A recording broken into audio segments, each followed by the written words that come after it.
അപ്പൊ നമ്മുടെ ഇന്ന് ലിറ്റററി ലെൻസിന്റെ 62ാമത് എപ്പിസോഡിലേക്ക് എല്ലാവർക്കും സ്വാഗതം. അശ്വതി ശ്രീകാന്തിന്റെ കാളി എന്ന പുസ്തകത്തെ കുറിച്ച് നമ്മളോടൊന്ന് സംസാരിക്കുന്നത് ഷബീബ തസ്നിയാണ്. So I welcome Shabeeba Tasni for the presentation.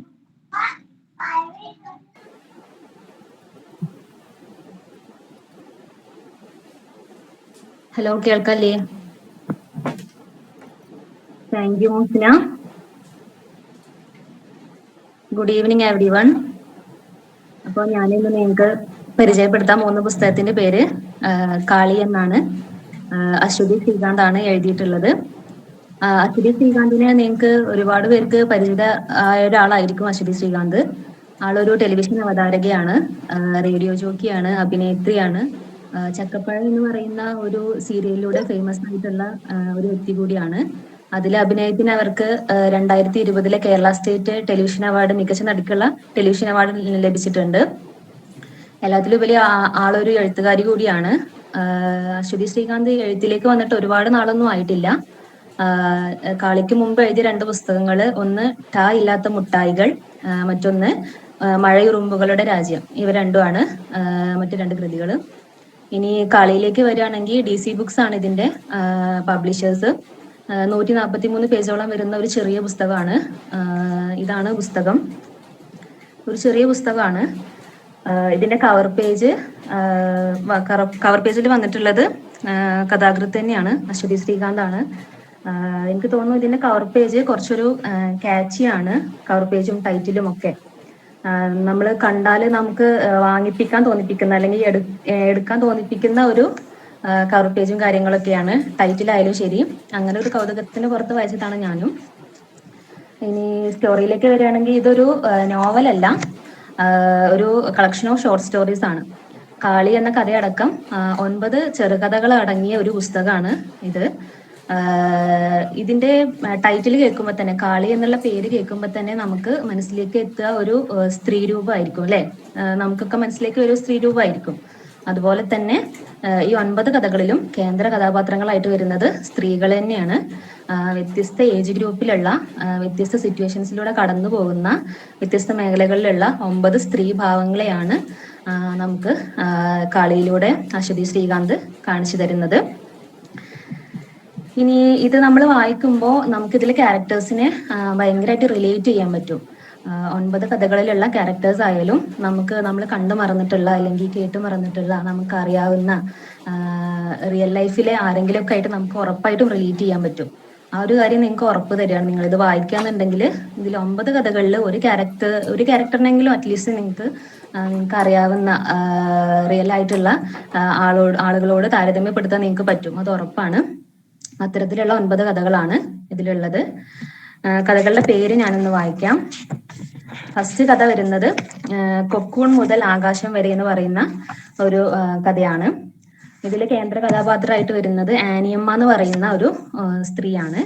രണ്ടാമത്തെ കഥ വരുന്നത് പൊരുത്തം എന്നാണ് രണ്ടാമത്തെ കഥയുടെ പേര്. അതില് കേന്ദ്ര കഥാപാത്രമായിട്ട് വരുന്നത് രശ്മി എന്ന് പറയുന്ന ഒരു പെൺകുട്ടിയാണ്. ജാതകപ്പൊരുത്തം മാത്രം നോക്കി, മനസ്സിന്റെ പൊരുത്തം നോക്കാതെ നടന്ന ഒരു കല്യാണത്തിന്റെ ബാക്കി പത്രമായിട്ട് ആ കുട്ടി അനുഭവിക്കുന്ന ചില കാര്യങ്ങളൊക്കെയാണ് സ്റ്റോറി ലൈൻ വരുന്നത്. മൂന്നാമത്തത് ഇതിന്റെ ടൈറ്റിലിന്റെ നെയിം തന്നെയാണ്, കാളി എന്നുള്ളതാണ് മൂന്നാമത്തെ സ്റ്റോറി വരുന്നത്. അതില് സാവിത്രി എന്ന് പറയുന്ന ഒരു ക്യാരക്ടറാണ്. അവരില് ഭഗവതി കയറിയിട്ട് ഉണ്ടാവുന്ന കുറച്ച് സംഭവബഹുലമായ കാര്യങ്ങളൊക്കെയാണ് കാളിയിൽ വരുന്നത്. എനിക്ക് തോന്നുന്നു ഈ 9 കഥകളിൽ വെച്ചിട്ട് കാളിയിലെ സാവിത്രിയുടെ ക്യാരക്ടറാണ് ഭയങ്കര സ്ട്രോങ് ക്യാരക്ടറായിട്ട് ഇതിൽ നിലനിൽക്കുന്നത്, ഈ ഔട്ട് ഓഫ് 9 ക്യാരക്ടേഴ്സിൽ. ഇനി കാളി കഴിഞ്ഞാൽ നാലാമത്തെ സ്റ്റോറി വരുന്നത് മൾബറി എന്ന് പറയുന്ന ഒരു സ്റ്റോറിയാണ്. അതിലൊരു ടീനേജ്ഡ് ആയിട്ടുള്ള ഒരു പെൺകുട്ടിയുടെ കഥയാണ് പറഞ്ഞു പോകുന്നത്. ഇനി അടുത്തത് ചിത്തിര എന്ന് പറയുന്ന ഒരു സ്റ്റോറിയാണ്. ചിത്രയില് നമുക്ക് കിട്ടുന്നത് പണ്ട് കാലത്തൊക്കെ, അതായത് സ്ത്രീകളെ പ്രസവിക്കാൻ വേണ്ടി മാത്രം കണക്കാക്കിയിരുന്ന ഒരു യന്ത്രമായിട്ട് കണക്കാക്കിയിരുന്ന ഒരു കാലത്തിനെ നമുക്ക് വരച്ച് കാണിച്ചു തരുന്ന ഒരു സ്റ്റോറി ആയിട്ട് തോന്നി ചിത്തിര. പിന്നെ വരുന്നത് ചന്ദ്ര എന്ന് പറയുന്ന സ്റ്റോറിയാണ്. അതില് മെയിൻ ക്യാരക്ടറായിട്ട് വരുന്നത് ചന്ദ്ര എന്ന് പറയുന്ന ഒരു സ്ത്രീ തന്നെയാണ് മെയിൻ ക്യാരക്ടറായിട്ട് വരുന്നത്. വിവാഹേതര ബന്ധങ്ങളും കാര്യങ്ങളൊക്കെ ആയിട്ട് കടന്നു പോകുന്ന ഒരു സ്റ്റോറിയാണത്. പിന്നെ വരുന്നത് ഓൺ എയർ എന്ന് പറയുന്ന ഒരു സ്റ്റോറിയാണ്. ഓൺ എയർ ഭയങ്കര ത്രില്ലിംഗ് ആയിട്ടുള്ള സ്റ്റോറിയാണ്, ഭയങ്കര മിസ്റ്റീരിയസ് ആയിട്ടുള്ള ഓപ്പൺ എൻഡഡ് ആയിട്ടുള്ള ഒരു അടിപൊളി സ്റ്റോറിയാണ് ഓൺ എയർ എന്ന് പറയുന്നത്. അതിൽ ആർജി ആയിട്ടുള്ള ഒരു താര എന്ന് പറയുന്ന പെൺകുട്ടിയും അവളുടെ ജീവിതത്തിലേക്ക് അപ്രതീക്ഷിതമായിട്ട് കടന്നു വരുന്ന ശേഖർ എന്ന് പറയുന്ന ഒരു ചെറുപ്പക്കാരനും അവർ തമ്മിലുള്ള ഒരു സ്റ്റോറിയാണ് പറയുന്നത്. ഭയങ്കര നല്ല അടിപൊളി സ്റ്റോറിയാണ്, ഭയങ്കര ട്വിസ്റ്റും കാര്യങ്ങളൊക്കെ ഉള്ള ഒരു സ്റ്റോറിയാണ്. പിന്നെ അടുത്ത സ്റ്റോറി കാടിറങ്ങുമ്പോൾ എന്നാണ് അടുത്ത സ്റ്റോറിയുടെ പേര്. അതിൽ വീണ, ശാന്തി എന്ന് പറയുന്ന 2 ക്യാരക്ടേഴ്സ് ആണ് വരുന്നത്. അതിൽ പറയുന്നത് എനിക്ക് തോന്നുന്നു ഈ നമ്മുടെ ഓവറായിട്ടുള്ള ആദികളൊക്കെ ഉണ്ടല്ലോ, എന്താവും ഒരു ഉത്കണ്ഠ, നമ്മുടെ ഓവർ തിങ്കിങ് ഒക്കെ ഉണ്ടല്ലോ, അതിനൊക്കെ പ്രതിപാദിക്കുന്ന ഒരു സ്റ്റോറിയാണ് കാടിറങ്ങുമ്പോൾ. ഇനി അവസാനത്തെ സ്റ്റോറി കള്ളി എന്നാണ് അവസാനത്തെ സ്റ്റോറിയുടെ പേര്. അതിൽ വരുന്നത് സജിത അതുപോലെ അമ്പിളി എന്ന് പറയുന്ന 2 സുഹൃത്തുക്കളുടെ കഥയാണ്. നമുക്ക് ഏറ്റവും അടുത്തറിയാവുന്ന ആളുകളുടെ ഉള്ളു പോലും നമുക്ക് മനസ്സിലാക്കാൻ പറ്റില്ല എന്നൊരു കാര്യം അടിവരയിട്ട് ഉറപ്പിച്ചുകൊണ്ടാണ് ആ സ്റ്റോറി അവസാനിപ്പിക്കുന്നത്. അതിലും നമ്മൾ പ്രതീക്ഷിക്കാത്ത ട്വിസ്റ്റ് ആൻഡ് ടേൺസ് ഒക്കെ വരുന്നുണ്ട്. നല്ല സ്റ്റോറിയാണ്. അങ്ങനെ ഈ 9 സ്റ്റോറികളാണ് ഈ ഒരു ബുക്കിലുള്ളത്. 9 സ്റ്റോറികളിലും സ്ത്രീകളുടെ വ്യത്യസ്ത ഭാവങ്ങളെയാണ് കാണിക്കുന്നത് എന്ന് പറഞ്ഞു. അതില് ചിലതില് അമ്മയായിട്ട്, ചിലതില് ഭാര്യയായിട്ട്, മകളായിട്ട്, കാമുകിയായിട്ട്, സഹോദരിയായിട്ട്, കൂട്ടുകാരിയായിട്ടൊക്കെ സ്ത്രീകളുടെ വേഷപ്പകർച്ച ഇതിൽ നമുക്ക് കാണാൻ പറ്റുന്നുണ്ട്. അതുപോലെ ഓരോന്നിലും സ്ത്രീകളുടെ വ്യത്യസ്തമായ ചിന്തകൾ, അവരുടെ ആഗ്രഹങ്ങൾ, പ്രതീക്ഷകൾ, ഉത്കണ്ഠകൾ, ഇഷ്ടങ്ങൾ എല്ലാം ഈ 9 സ്റ്റോറീസിലും വരുന്നുണ്ട്. അങ്ങനെ 9 വ്യത്യസ്തങ്ങളായ സ്റ്റോറികളാണ് ഇതിൽ പറയുന്നത്. അപ്പൊ എനിക്ക് ഇഷ്ടപ്പെട്ട 1-2 സ്റ്റോറീസ് ഞാനിവിടെ പറയാം. ആദ്യമായിട്ട് പറയുന്നത് ഇതിലെ ഫസ്റ്റ് സ്റ്റോറിയാണ്, കൊക്കൂൺ മുതൽ ആകാശം വരെ എന്നാണ് സ്റ്റോറിയുടെ പേര്. ഞാൻ ഈ ടൈറ്റിൽ കണ്ടപ്പോൾ ഒന്നും മനസ്സിലായില്ല, എന്താണ് ഇപ്പൊ ഇങ്ങനെ ഒരു ടൈറ്റിൽ എന്ന് ആദ്യം ചിന്തിച്ചു. പിന്നെ സ്റ്റോറി വായിച്ചു കഴിഞ്ഞപ്പോഴാണ് ഇതിലും ആപ്റ്റ് ആയിട്ടുള്ള ഒരു ടൈറ്റിൽ ഇതിൽ വെക്കാനില്ല എന്ന് തോന്നി. സ്റ്റോറിയിൽ നിന്ന് വരുന്നത് എങ്ങനെയാ വെച്ചാല്, ക്യാരക്ടേഴ്സ് വരുന്നത് ഞാൻ നേരത്തെ പറഞ്ഞ പോലെ ആനിയമ്മ എന്ന് പറയുന്ന മധ്യവയസ്സ് കഴിഞ്ഞ ദമ്പതികളാണ്. ആനിയമ്മ അതുപോലെ അവരുടെ ഹസ്ബൻഡ് ജേക്കബ് സാർ എന്ന് പറയുന്ന ഒരാൾ. അവരും ഹസ്ബൻഡും വൈഫും ഇവര് ഒറ്റക്കാണ് താമസം. മക്കളൊക്കെ വിദേശത്താണ്, ജോലിയും കാര്യങ്ങളൊക്കെ ആയിട്ട് വിദേശത്താണ്. ആനിയമ്മയും ആളുടെ ഹസ്ബൻഡും മാത്രമാണ് വീട്ടിലുള്ളത്. പിന്നെ സഹായിക്കാനായിട്ട് വരുന്ന തങ്കം എന്ന് പറയുന്ന ഒരു സ്ത്രീയുണ്ട്. ഇവിടെ ആനിയമ്മ, ജേക്കബ് സാർ എന്ന് പറയുന്നത് ആനിയമ്മ എന്തിനും ഇതിനും ആനിയമ്മ വേണം. ഒരു ഗ്ലാസ് വെള്ളം എടുക്കാൻ പോലും ആനിയമ്മ വേണം. ഭയങ്കര ആനിയമ്മയിൽ ഡിപ്പെൻഡഡ് ആയിട്ടുള്ള ഒരാളാണ്.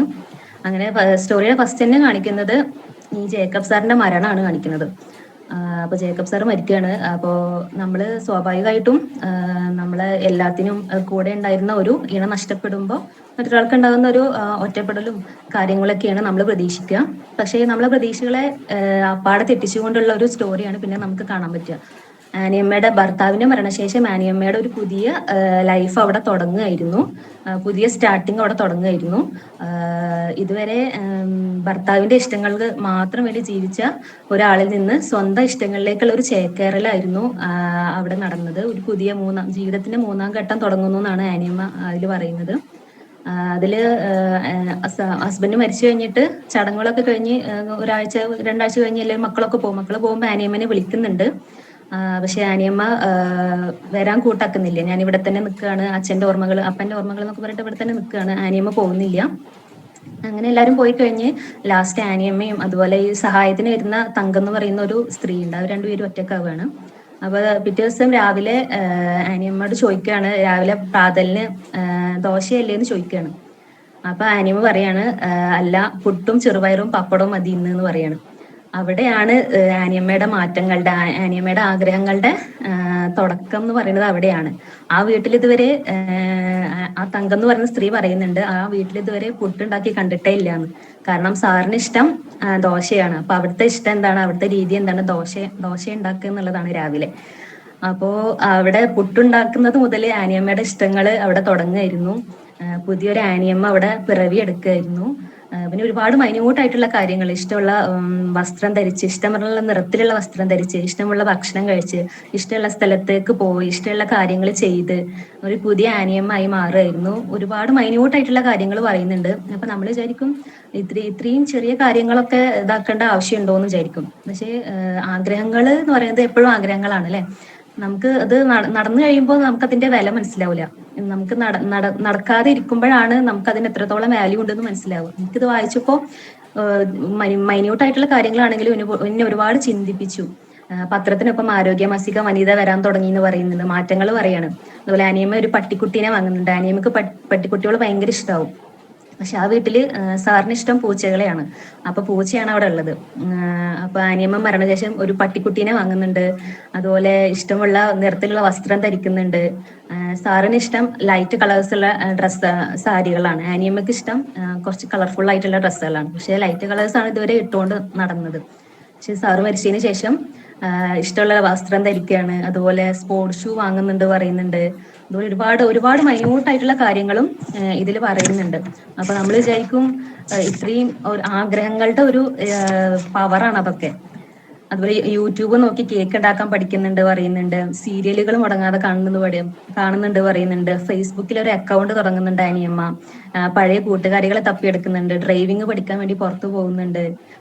ആരോടും പറയാതെ മമ്മൂട്ടിയുടെയും ഫഹദ് ഫാസിലിന്റെ ഒക്കെ സിനിമകൾ പോയി കണ്ടു എന്ന് പറയുന്നുണ്ട്. അതുപോലെ തങ്കത്തിന്റെ കുട്ടികളുടെ ഒപ്പം വണ്ടർലായിൽ പോയി പറയുന്നുണ്ട്. അങ്ങനെ ഒരുപാട് കാര്യങ്ങൾ നമ്മുടെ ഇഷ്ടത്തിനനുസരിച്ച് ജീവിക്കുക എന്ന് പറയുന്ന ആ ഒരു സംഭവമാണ് ഇവിടെ പറയുന്നത്. ലാസ്റ്റ് എന്നിട്ട് ഫാമിലി ഗ്രൂപ്പിൽ അനിയമ്മ പറയാണ് ഞാനൊരു യാത്ര പോവാന്ന് പറയാണ്. അപ്പൊ മക്കൾ വിചാരിക്കും ഈ തീർത്ഥാടനം അങ്ങനത്തെ റിലേറ്റഡ് ആയിട്ട് വിചാരിക്കും. അപ്പൊ മക്കൾ വലിയ കാര്യമാക്കൂല. അപ്പൊ മരുമകള് ജസ്റ്റ് ഒരു ഫോർമാലിറ്റിക്ക് ചോദിക്കും എവിടേക്കാ പോണെന്ന്. അപ്പൊ ആനിയമ്മ പറയാണ് ഷിംല മണാലിയാണ് പോണത് എന്ന് പറയാണ്. മഞ്ഞ് കാണാതെ ചത്തുപോയിട്ട് എന്തിനാന്ന് പറയാണ് അപ്പൊ ആനിയമ്മ. അപ്പൊ ഇതിന്റെ ലാസ്റ്റ് പിന്നെ പറയുന്നത് പുറത്തുനിന്ന് ഒരു ശലഭം കൊക്കൂൺ പൊട്ടിച്ച് ആകാശത്തേക്ക് പറന്നുയർന്നു എന്നാണ്. അപ്പൊ അതുപോലെ ആനിയമ്മയുടെ ആഗ്രഹങ്ങളും ഭർത്താവിന്റെ മരണശേഷം ഒരു കൊക്കൂൺ പൊട്ടിച്ച് പുറത്ത് വന്ന് അതിന് ഇനി ലിമിറ്റ്ലെസ് ആണ്, ആകാശത്തോളം അതിന് ഉയരാം, എത്ര വേണമെങ്കിലും പറക്കാം എന്നുള്ള ആ ഒരു കൺസെപ്റ്റ് ആണ്. അപ്പോൾ ആ ഒരു സ്റ്റോറിനെ ഒരുപാട് ചിന്തിപ്പിച്ചു. അതിന് ഏറ്റവും ആപ്റ്റ് ആയിട്ടുള്ള ഒരു ടൈറ്റിൽ തന്നെയാണ് തോന്നി, കൊക്കൂൺ മുതൽ ആകാശം വരെ എന്നുള്ളത്. പിന്നെ ഒരു സ്റ്റോറിനെ കുറിച്ച് പറയാന്നുണ്ടെങ്കിൽ മൾബറി എന്ന് പറയുന്ന ഒരു സ്റ്റോറി. അതിൽ പറയുന്നത് ഞാൻ പറഞ്ഞു ടീനേജർ ആയിട്ടുള്ള 10ാം ക്ലാസ്സിൽ പഠിക്കുന്ന ഒരു പെൺകുട്ടിയുടെ കഥയാണ് പറയുന്നത്. ആളെ ചെറുപ്പം മുതലേ ഡോക്ടർ ആവണം എന്നുള്ള ഒരു ഇതിലാണ് പാരന്റ്സ് വളർത്തിക്കൊണ്ട് വരിക. പാരന്റ്സും റിലേറ്റീവ്സും ഒക്കെ നന്നായി പഠിക്കുന്ന കുട്ടി ഡോക്ടർ ആവാനല്ലാതെ പിന്നെ എന്താവാനാണെന്നാണ് അവര് ഇമ്പോസ് ചെയ്യണ കുട്ടിയില്. ആ കുട്ടിക്ക് തീരെ ഇഷ്ടം ഉണ്ടാവില്ല ഡോക്ടർ ആവാൻ. അങ്ങനെ കുട്ടീനെ എൻട്രൻസിന് ചേർക്കുകയാണ്. ഫസ്റ്റ് അറ്റംപ്റ്റിൽ അതിന് കിട്ടൂല. അപ്പൊ അതിന് ഭയങ്കര സന്തോഷമാവും. കുട്ടിയുടെ പേരൊന്നും അതിൽ സ്പെസിഫൈ ചെയ്ത് പറയുന്നില്ല കേട്ടോ. അപ്പൊ അതിന് ഭയങ്കര സന്തോഷമാവും, ഇനി ഇഷ്ടമുള്ള കോഴ്സിന് ചേരാലോ, ഇഷ്ടമുള്ള ജോലിക്ക് പോവാലോ എന്നുള്ളത്. അപ്പോൾ അപ്പോഴും അതിന് നിരാശയാണ്. അതിനെ വീണ്ടും റിപ്പീറ്റ് ചെയ്യാൻ വേണ്ടി ചേർക്കുകയാണ് കുട്ടീനെ. അങ്ങനെ കുട്ടി ഭയങ്കര മാനസിക സമ്മർദ്ദങ്ങളിലൂടെ ഒക്കെ കടന്നു പോവാണ്. ഒരുപാട് തവണ അതിന്റെ പാരന്റ്സിനോട് പറയുന്നുണ്ട് എനിക്ക് പറ്റൂല എന്നൊക്കെ പറയുന്നുണ്ട്. പക്ഷെ പാരന്റ്സ് സമ്മതിക്കുന്നില്ല. അങ്ങനെ ഈ കുട്ടിയുടെ വിഷമം മനസ്സിലാക്കണം. കുട്ടിയുടെ മരണം വേണ്ടി വന്നു ലാസ്റ്റ്. ആ കുട്ടി എൻട്രൻസിന്റെ റിസൾട്ട് വരുന്നതിന്റെ തലേ ദിവസം ആ കുട്ടി സൂയിസൈഡ് ചെയ്യാണ്. കുട്ടിയുടെ മരണം വേണ്ടി വന്നു ആ പാരന്റ്സിന് ആ തിരിച്ചറിവ് ഉണ്ടാക്കാൻ വേണ്ടിയിട്ട്. അതിൽ ആ കുട്ടി പറയുന്ന കുറച്ച് ലൈൻസ് ഉണ്ട്, ഞാൻ വായിക്കാം. ശരിയാണ്, അപ്പയാണ് ചെലവിന് തരുന്നത്, പഠിപ്പിക്കുന്നത്. അപ്പൊ നമ്മൾ അപ്പനമ്മമാരോട് കടപ്പെട്ടിരിക്കുന്നു. ജനിച്ചത് കൊണ്ട് ഉണ്ടായിപ്പോയ വല്ലാത്തൊരു കടം തന്നെ. അപ്പനമ്മമാരുടെ ആഗ്രഹത്തിന് ജീവിക്കാനുള്ളതാണ് ഈ ജീവിതം. അപ്പൊ എന്റെ ആഗ്രഹത്തിന് ആര് ജീവിക്കും? എന്റെ മക്കളോ? അവര് ഞാൻ പറയുന്നത് കേൾക്കാതെ അന്ന് വരാന്തയിൽ കുത്തിയിരുന്ന് കരഞ്ഞാലോ? ആ കുട്ടി സ്വയം ഇങ്ങനെ പറയാണ്. അപ്പോൾ ഇത് ഇപ്പോഴും ഒരുപാട് സ്റ്റുഡൻസ് അങ്ങനെ ഉണ്ട് അല്ലെ. പ്രത്യേകിച്ച് ബോയ്സിനേക്കാളും ഗേൾസിനായിരിക്കും, ബോയ്സിനെ ഇല്ല എന്ന് പറയല്ല, കമ്പാരിറ്റീവ്ലി ഗേൾസിനായിരിക്കും ഈ ഒരു പ്രഷർ കൂടുതൽ. നമുക്ക് ഇഷ്ടമുള്ള ഒരു കോഴ്സ് തിരഞ്ഞെടുക്കാനോ അല്ലെങ്കിൽ ഇഷ്ടമുള്ള ജോലിക്ക് പോവാനോ പറ്റാത്ത ഒരവസ്ഥ ചില വീടുകളിലെങ്കിലും ഇന്നും നിലനിൽക്കുന്നുണ്ട്.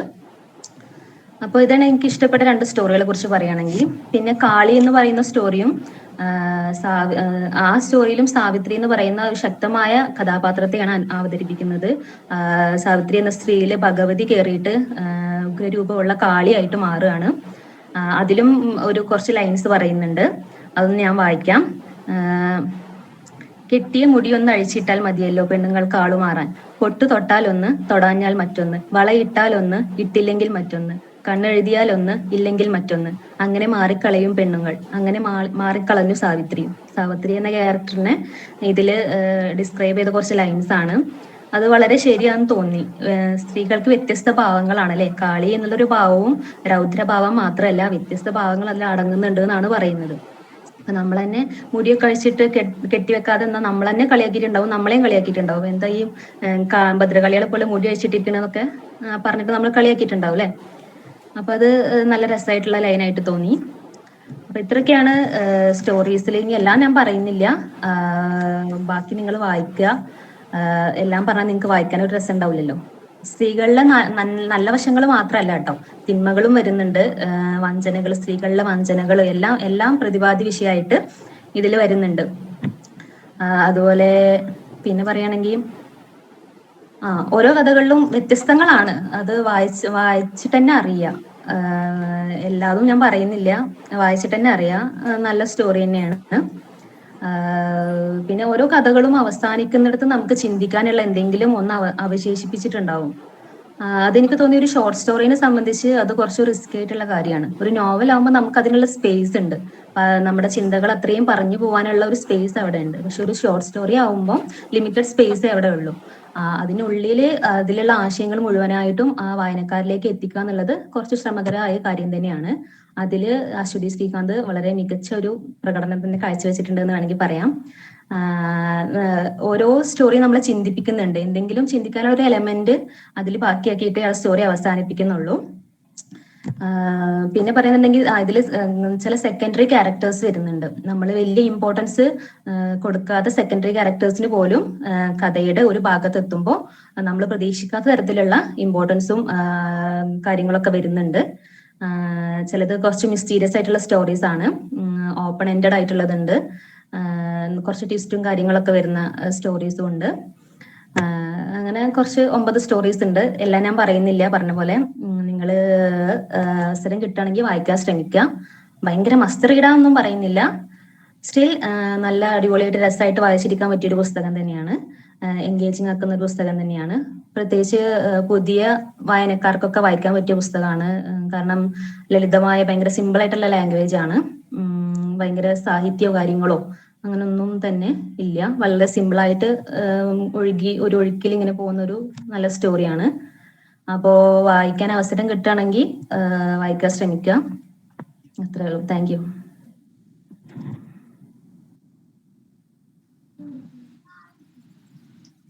Thank you Shabeeba.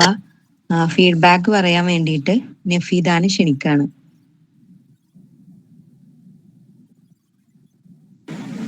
Hi, good evening all. ഇന്നത്തെ നമ്മുടെ ലിറ്റററി ലെൻസിന്റെ ക്ലാസ് എടുത്തത് ഷബീബ തസ്നിയാണ്.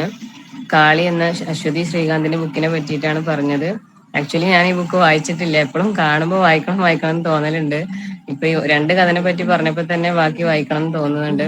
9 സ്റ്റോറിയാണ് അതിലുള്ളതെന്ന് പറഞ്ഞു. ഓരോ സ്ത്രീ കഥാപാത്രങ്ങളെ പറ്റിയിട്ടാണ് പറയുന്നത്. അപ്പോൾ മാക്സിമം നല്ല രീതിയിൽ തന്നെ നമുക്കത് പ്രസന്റ് ചെയ്ത് തന്നിട്ടുണ്ട്. Thank you Shabeeba. അടുത്തതായിട്ട് ഷഹാന ഷെറിനെ ക്ഷണിക്കാണ് ഫീഡ്ബാക്ക് പറയാൻ വേണ്ടിയിട്ട്. Hi, good evening all. ഇവള് നഫീദ പറഞ്ഞ പോലെ തന്നെ ഈ പുസ്തകത്തിന്റെ റിവ്യൂ കേട്ടപ്പോ വായിക്കണം തോന്നി. എനിക്ക് തോന്നണു ഇത് 9 സ്ത്രീ കഥാപാത്രങ്ങളാണ് തോന്നുന്നു. ആസ് എ വുമൺ വായിക്കേണ്ട സ്റ്റോറി ആണെന്ന് തോന്നി. Thank you Shabeeba.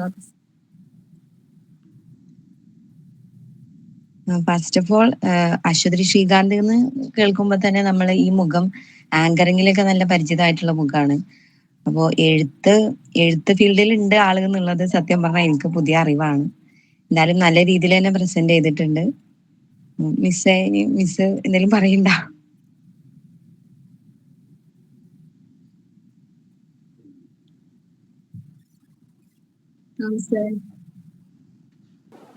ഞാൻ ഈ പുസ്തകം വായിച്ചിട്ടില്ല. എന്തായാലും ഷബീബ പറഞ്ഞത് കേട്ടപ്പോൾ വായിക്കണം എന്നൊരു ഇൻട്രസ്റ്റ് വന്നിട്ടുണ്ട്. എന്തായാലും വളരെ നല്ല രീതിയിൽ ഷബീബ അത് പ്രസന്റ് ചെയ്തിട്ടുണ്ട്. Thank you.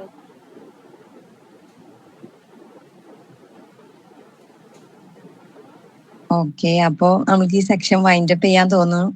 ഇനി വേറെ ആർക്കെങ്കിലും എന്തെങ്കിലും ഫീഡ്ബാക്ക് പറയണമെന്നുണ്ടെങ്കിൽ പറയാം, അല്ലെങ്കിൽ നമുക്ക് സെക്ഷൻ വൈൻഡ് അപ്പ് ചെയ്യാം.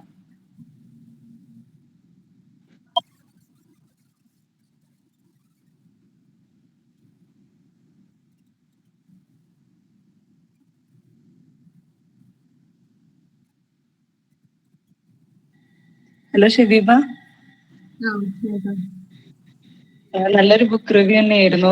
അതിലെ 2 സ്റ്റോറി കേട്ടപ്പോൾ തന്നെ ബാക്കി വായിക്കാനുള്ള നല്ലൊരു ഇൻട്രസ്റ്റ് തോന്നിയിരുന്നു. പിന്നെ പ്രത്യേകിച്ച് അതിൽ ആ ഓഥറിന് നമ്മൾ കുറെ ആങ്കർ ഇഷ്യൂസിൽ അങ്ങനെയൊക്കെ കണ്ട അങ്ങനെ ഒരു പരിചയമുണ്ട്. അപ്പൊ ഈ ബുക്കിനെ കുറിച്ച് ഞാൻ കേട്ടിട്ടുണ്ട്, പക്ഷെ ഞാൻ വായിക്കാൻ അങ്ങനത്തെ കാര്യങ്ങളൊന്നും ചെയ്തിട്ടില്ല. എന്തായാലും ഷബീബയുടെ റിവ്യൂ കേട്ടതോടുകൂടി എനിക്കൊന്ന് വായിക്കാനും ആ ബാക്കി കഥകളെ കുറിച്ച് അറിയാനും ഒക്കെ ഒരു ഇൻട്രസ്റ്റ് ഉണ്ട്. എന്തായാലും നല്ലൊരു റിവ്യൂ ആയിരുന്നു. Thank you Shabeeba. Thank you. Hello Shibeeba, ആ നാജിയ. നല്ല രസമുണ്ടായിരുന്നു പ്രസന്റേഷൻ. ഇങ്ങനെ കേട്ടിരിക്കാൻ നല്ല രസമുണ്ടായിരുന്നു. പിന്നെ കാളി പറഞ്ഞ പോലെ തന്നെ ഒരുപാട് പ്രാവശ്യം കണ്ടിട്ടുള്ളതാണ്. കാരണം സോഷ്യൽ മീഡിയയിലൊക്കെ എനിക്ക് തോന്നുന്ന ഒരു സമയത്ത് ഭയങ്കര ഫേമസ് ആയി കണ്ടോണ്ടിരുന്ന ഒരു ബുക്കാണ്.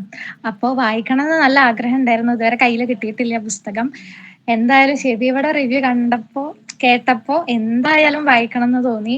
അത്രയും രസമുണ്ടായിരുന്നു 2 കഥകൾ പറഞ്ഞത് കേൾക്കാൻ. അതന്നെയാണ് എനിക്ക് തോന്നുന്നത് ഈ റിവ്യൂവിന്റെ വിജയം എന്ന് പറയുന്നതും അതന്നെയാണ്. ഷെബീബൊക്കെ ഞങ്ങളിൽ ഞങ്ങൾക്കൊക്കെ വായിക്കണം എന്ന് തോന്നുന്ന തരത്തിലാണ് അത് പ്രസന്റ് ചെയ്യാൻ പറ്റി. So thank you. Thank U Najiya.